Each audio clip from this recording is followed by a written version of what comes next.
So, back for another VGC guide, and this time we are looking at one of the best Pokemon to ever exist in Salazzle. I am absolutely biased when it comes to that opinion, because Salazzle is one of my favourite Pokemon.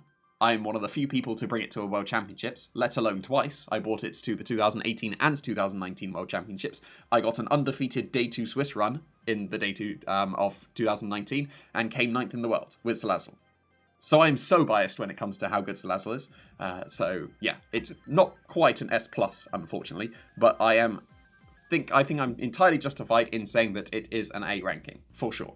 Like, people will still disagree with me. Like, no one believed me that Salazzle was as busted as it was back in 2019, and I proved my point. I got top 16 with an undefeated Day 2 Swiss run, so Salazzle was very good in that format.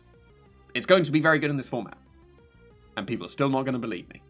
But it's really good, because it has got a huge buff in Acid Spray.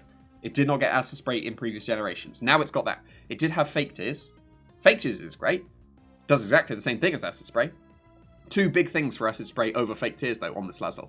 One, it does damage. That's already great. Can't be taunted. Well, you couldn't have been taunted anyway because of Oblivious. But it is going to be able to do some chip damage. So then it can stack with itself. So that if you Acid Spray, suddenly your next Acid Spray is doing more damage, and then your next Acid Spray is doing more damage, so it can snowball itself. Fake Tears can't do that.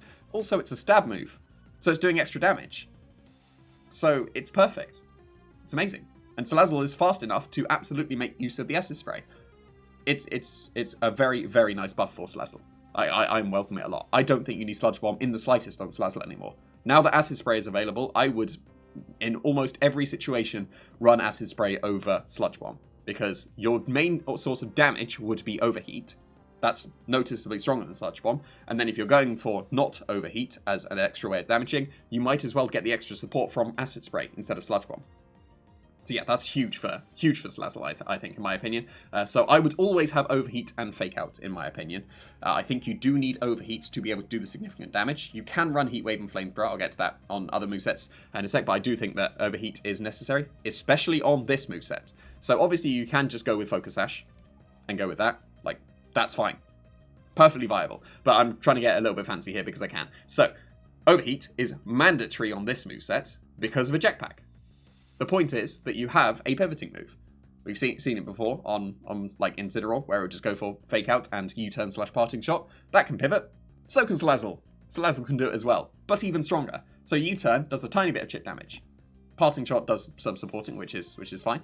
Flip Turn does a little bit of chip damage, but Overheat is base 130 and pivots you. So a Jetpack is going to switch you out when you lose one of your stats, doesn't matter where. So if you Overheat, -2 special attack, and then you switch out. And then you Fake Out again when you come back in. Perfect. Amazing synergy. What rounds it off absolutely perfectly is Oblivious.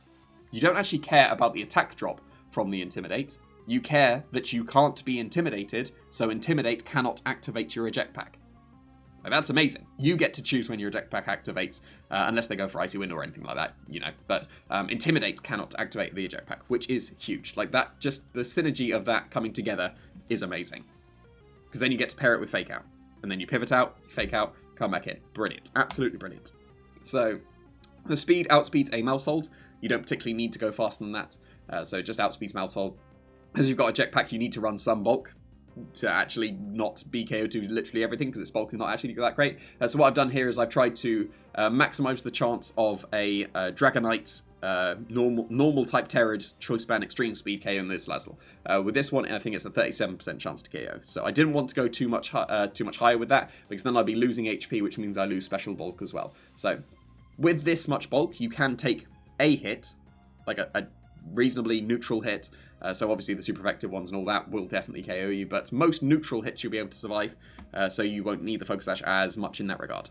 You'll definitely miss Focus Sash sometimes, but this will be enough bulk that you'll be okay. Like I said, Focus Sash is entirely viable on Salazzle, for sure, because then you can actually do very good damage with the Overheat, rather than bulking yourself out. But if you did want the pivoting, or your Focus Sash is already taken, then Eject Pack is entirely viable. If you have the Focus Sash, I would recommend Fire as your Terra type, because if you are Terra typing your Salazzle, then you're probably going for a very strong Overheat. You can still get away with Flying if you need to Earthquake you next to yourself, but yeah, on this one I would probably run Fire so you can get some extra damage. This is likely the best 4 moves in my opinion. Like, Encore is a busted move now that Dynamax is not a thing. So it's going to be able to outspeed most things and be able to lock them into a move. That is very, very good indeed. So this would probably be my preferred moveset. But here are some other entirely viable moves as well on Salazzle. So if you didn't want Overheat, then you can go with Heat Wave. I would probably lean towards Heat Wave over Flamethrower as well, because it's going to do some consistent chip damage to the opposing Pokemon as well. But Flamethrower is there if you do not want to miss, and that is understandable. But I do think you need the extra power of Overheat, unfortunately. So yeah, those are two options that I recommend. Like I said, I don't think you need Sludge Bomb anymore. If you want a poison move, run Acid Spray. But if you wanted another move that does damage, then run Endeavour. And that's why you've got no bulk on this Salazzle in the slightest. So then you'll be able to definitely go down to your Focus Sash, like for sure. That bulk is not good in the slightest, so you'll go down to Focus Sash a lot of the times, and then you'll be able to Endeavour things down to 1 HP. So that is a very viable move as well. I would probably fit it over Acid Spray on the Focus Sash one. Because if you have it over Encore, that's a brilliant move as well. But yeah, it's basically pick your favorites. Like, these are recommendations. I would always have Fire move, most likely Overheat, and I would always have Fake Out, and then between Acid Spray and Encore, I would change the two moves to fit whatever you want. So Helping Hand is very good as well. Obviously, Fake Out and Helping Hand is a very good combination. I've explained in previous guides. Fake Out to help your partner set up, so you go for Fake Out and set up, and then if you're not quite strong enough, Helping Hand will get that setup Pokemon strong enough to get the KO. So that's already a very good combination as well. Also, these are some good moves. Taunt is very good to stop any shenanigans or any trick rooms because you're quite fast. You can speed control with Thunder Wave, so that is not too bad at all because it's fast enough to be able to make use of that speed control. But if you want to be doing damage reduction instead, Will-O-Wisp is going to be very good to be able to do that. So it is quite fast. It will be able to burn things like Garchomp before they would be able to attack. And Disable is a good move as well if you want to start getting rid of the Choice Lock Pokemon from being able to do any damage as well, because some Pokemon are starting to consistently be choiced. So, for example, the Goldengo, if they lock themselves into a move, you can disable it, and then Goldengo is pretty useless against the Salazzle. So, yeah, I think that this Pokemon is still very good in this format. Like, I have huge biases, but I will not hesitate to say it was utter trash in Generation 8, it was God tier in Generation 7, and now it is very, very good in Generation 9. I am looking forward to using Salazzle again, because I'm very happy it is now very viable in this format.